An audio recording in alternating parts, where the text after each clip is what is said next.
पाठ का नाम है गिल्लू। लेखिका है महादेवी वर्मा।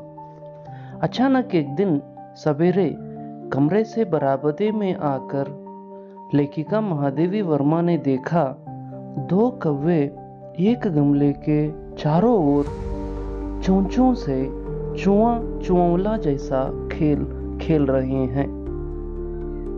तभी गमले और दीवार की संधि में छिपे एक छोटे से जीव पर उनकी दृष्टि रुक गई। निकट जाकर देखा, गिलहरी का एक छोटा सा बच्चा है जो संभवतः घोंसले से गिर पड़ा है और अब कौवे जिससे सुलभ आहार खोज रहे हैं।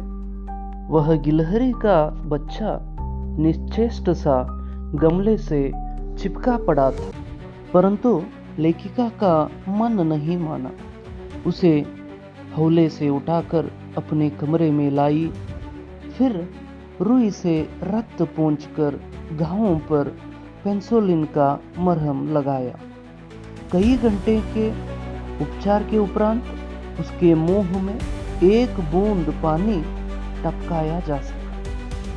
तीसरे दिन वह इतना अच्छा और आश्वस्त हो गया कि लेखिका की उंगली अपने दोनों नन्हे पंजों से पकड़कर नीले कांच के मोतियों जैसी आंखों से इधर उधर देखने लगा। 3-4 महीने के बाद गिल्लू में बहुत सारे बदलाव दिखने लगे।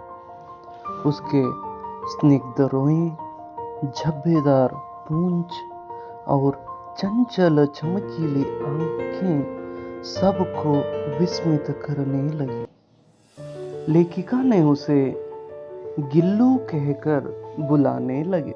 फूल रखने की एक हल्की डलिया में रुई बिछाकर उसे तार से खिड़की पर लटका दिया। 2 वर्ष वही गिल्लू का घर रहा।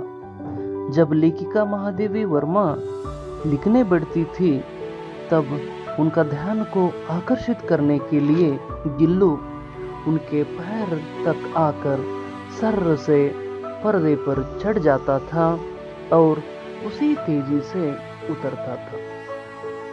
उसका यह दौड़ने का क्रम तब तक चलता जब तक लेखिका ने उसे उसका मुंह और दोनों पंजे बाहर होते हुए एक लिफाफे के अंदर रख देती थी। इस अद्भुत स्थिति में कभी कभी घंटों मेज पर दीवार के सहारे खड़ा रहकर वह अपनी चमकीली आंखों से लेखिका का कार्यकलाप देखा करता था। फिर गिल्लू के जीवन का प्रथम वसंत आया। बाहर की गिलहरियां खिड़की की जाली के पास आकर चीख चीख करके न जाने क्या कहने लगी। लेखिका ने गिल्लू को मुक्त किया। लेखिका कमरे से बाहर जाने पर वह खिड़की की खुली जाली की राह बाहर चला जाता और दिन भर गिलहरियों के झुंड का नेता बन जाता। हर डाल पर उछलता कूदता रहता और ठीक 4 बजे वह खिड़की से भीतर आकर अपने झूले में झूलने लगता। लेखिका महादेवी वर्मा जी को चौंकाने के लिए गिल्लू कभी फूलदानी के फूलों में छिप जाता, कभी पर्दे की चुन्नट में छिप जाता और कभी सोंजुई की पत्तियों में छुप जाता था। लेखिका के पास बहुत से पशु पक्षी थे। उनसे लगाव भी कम नहीं था, परंतु उनमें से किसी को लेखिका के साथ थाली में खाने की हिम्मत नहीं थी, परंतु गिल्लू इनमें अपवाद था। जब लेखिका खाने के लिए बैठ जाती तो उनके पास आकर उनके थाली में बैठ जाता था। लेखिका ने बड़ी कठिनाई से उसे थाली के पास बैठना सिखाया, जहां बैठकर वह लेखिका के थाली से एक एक चावल उठाकर बड़ी सफाई से खाता रहता था। काजू उसका प्रिय खाद्य था। एक दिन लेखिका मोटर दुर्घटना के कारण अस्पताल में रहना पड़ा। उन दिनों जब लेखिका के कमरे का दरवाजा खोला जाता, गिल्लू अपने झूले से उतरकर दौड़ता और फिर किसी दूसरे को देखकर तेजी से अपने घोंसले में जा बैठता।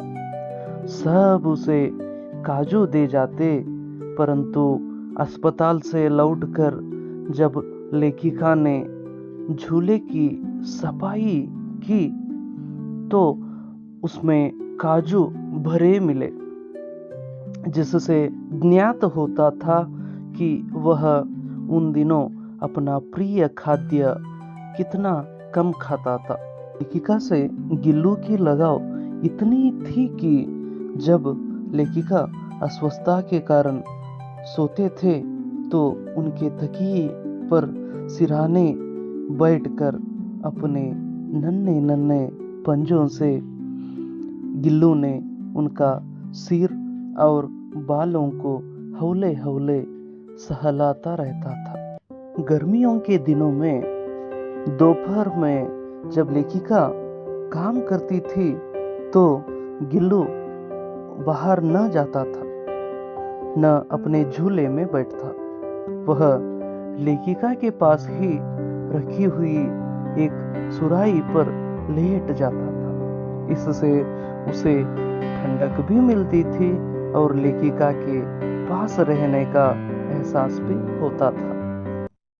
गिलहरियों की जीवन की अवधि 2 वर्ष से अधिक नहीं होती, अतः गिल्लू की जीवन यात्रा का अंत का दिन आ ही गया था।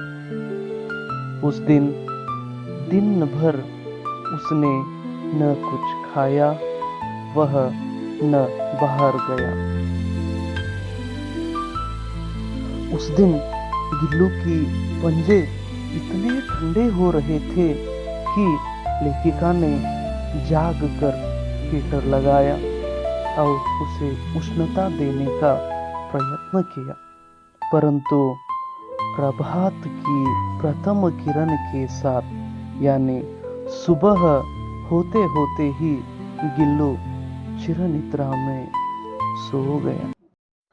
सोनजुई की लता के नीचे गिल्लू की समाधि बनाई गई थी। इसके 2 कारण थे।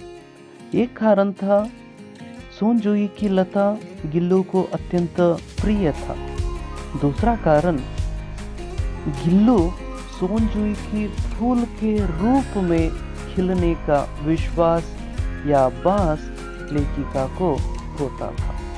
इस पाठ से हमें यह सीख मिलती है कि प्राणी दया, यानी जैसे आज के संदर्भ में जहां मानव के स्वार्थ के कारण पशु पक्षी की जातियां लुप्त होती जा रही है, और एक महादेवी वर्मा जी का यह संस्मरण उनकी रक्षा करने और उनके प्रति प्रेम भाव जगाने की दिशा में एक सार्थक प्रयत्न सिद्ध होता है।